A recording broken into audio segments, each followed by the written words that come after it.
নরসিংদীর মধ্যে ইতিহাসের বর্বরচিত ঘটনা আইএমএ জালিয়াতকে হার মানিয়েছে। আমরা যদি দেখি আপনারা জালেম হয়ে উঠছেন, আপনারা হাসিনা হয়ে উঠছেন।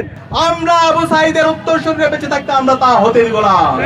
প্রয়োজনে জীবন দেব, কিন্তু বাংলাদেশে আর কখনো হাসিনা তন্ত্র ফিরে আসতে দেব না। স্বরাষ্ট্রমন্ত্রী আপনি বিভিন্ন ধরনের হুমকি দিচ্ছেন, হুমকি দিয়েন না।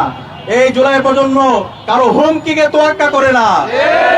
ঢাকা আজ ভালো নেই, নরসিংদী আজ ভালো নেই, গাইবান্ধা আজ ভালো নেই। জুলাই বিপ্লব পরবর্তী এত শাহাদাতের মাধ্যমে আমাদের আশা ছিল একটা নতুন বাংলাদেশ পাবো, যে বাংলাদেশে আমার মা বোনদের নিরাপত্তা থাকবে। কিন্তু আমরা দেখতে পেয়েছি আজকে এই সরকার শপথ নেওয়ার পরে 12 থেকে 13 দিন হচ্ছে।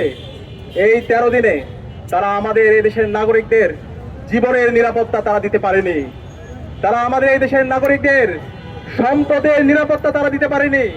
তারা আমার এই দেশের মা বোনদের ইজ্জতের নিরাপত্তা তারা দিতে পারেনি।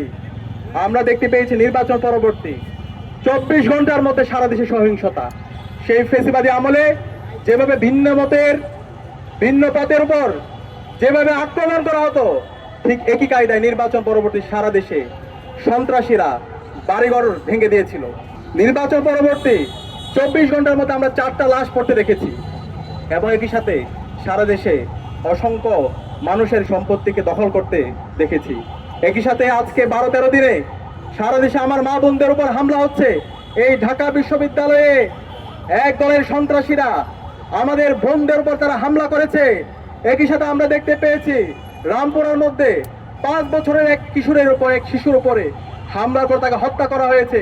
যখন মামলা করতে গিয়েছে পরিবার, তখন প্রশাসন থেকে বলা হচ্ছে এই ধরনের দুর্ঘটনা আপনারা মাইনে নেন। আরে ভাই, এই ধরনের দুর্ঘটনা মাইনে নেওয়ার জন্য কি জুলাই বিপ্লব হয়েছে? এত রক্তের মাধ্যমে যদি আমরা সেই ফেসিবাদী বয়ান শুনতে হয়, তাহলে আমরা ছাত্র সমাজ বেঁচে থাকতে আমরা এই ধরনের ফেসিবাদ বাংলাদেশে কায়েম হতে দেব না। পরবর্তীতে এলাকাবাসী যখন ঘেরাও করলো, এরপর মামলা নেওয়ার পরে পরিবারকে ক্রমাগত হুমকি দেওয়া হচ্ছে মামলা তুলে নেওয়ার জন্য।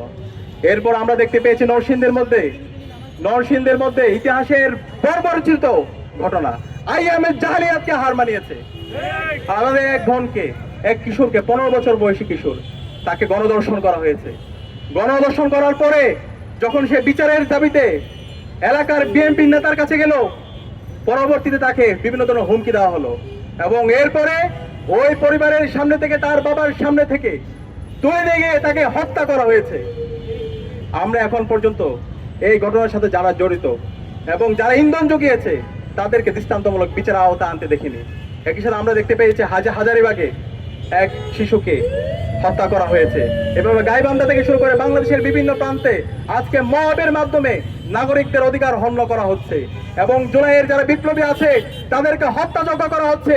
এবং এই খুনি হাসিনা যে গত 16 বছরে বাংলাদেশে ফেসিবাদ কায়েম করেছে, গুম খুন আইনাগরের মাধ্যমে বাংলাদেশকে একটা অকার্যকর রাষ্ট্রে পরিণত করেছে, এবং এই জুলাই বিপ্লবে আমাদের 2000 ভাই বোনকে শহীদ করেছে।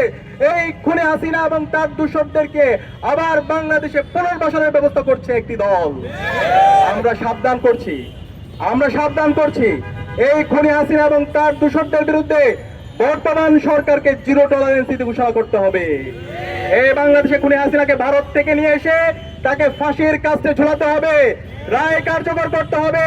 এই জুলাই বিপ্লবে যে আমাদের 2000 ভাই বোনকে শহীদ করেছে, খুনি হাসিনার যারা মাস্টার মাইন্ড আছে, এই আওয়ামী লীগ, ছাত্রলীগ, যুবলীগকে এই বাংলাদেশে বিচারের আওতায় নিয়ে আসতে হবে।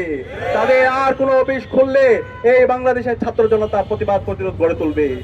এই বাংলাদেশে আওয়ামী লীগ কোনো রাজনৈতিক দল না, আওয়ামী লীগ হচ্ছে সন্ত্রাসী সংগঠন। এই আওয়ামী লীগ দেশের স্বাধীনতা সার্বভৌমত্বের জন্য হুমকি।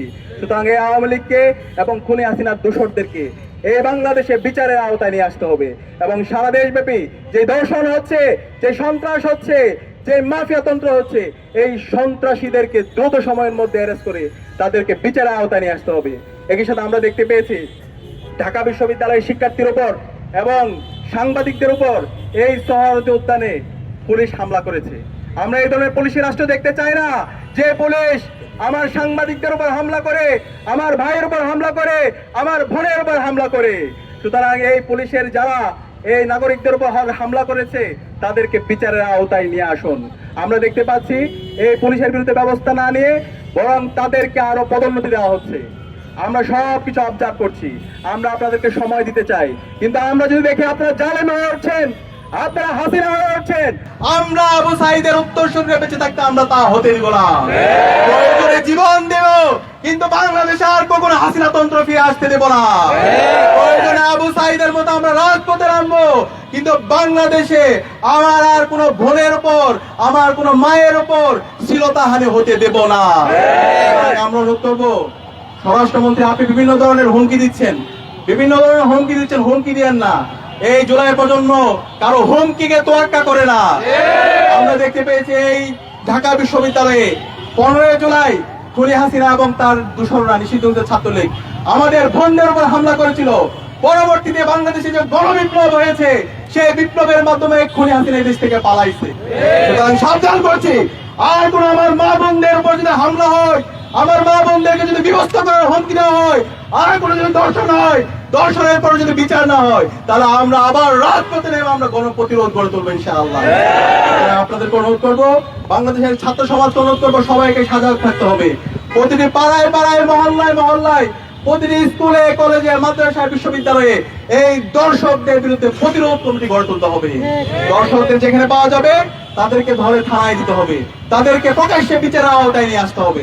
ইনশাআল্লাহ আমরা জুলাই প্রজন্ম ঐক্যবদ্ধভাবে বাংলাদেশে ইনসাফ কায়েম করব।